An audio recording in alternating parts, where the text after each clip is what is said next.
Hi everyone, how are you doing? My name is Sandro and I've been working with databases for many years now. To be more specific, since 1996. Throughout my entire career, I've worked with different database technologies and I have some relevant courses here on the platform. And here's a highlight: the SQL Server, Oracle, MySQL courses, and the latest course on the PostgreSQL database.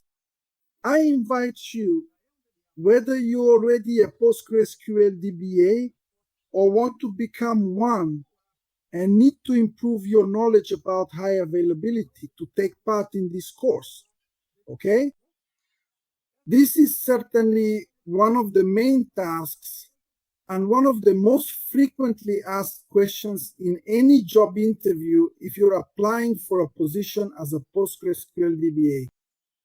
How do you set up a highly resilient environment for PostgreSQL? How do you configure a cluster for PostgreSQL? Okay?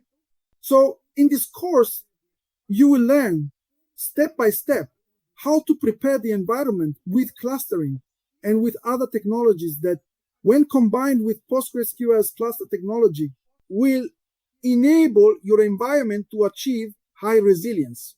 All right?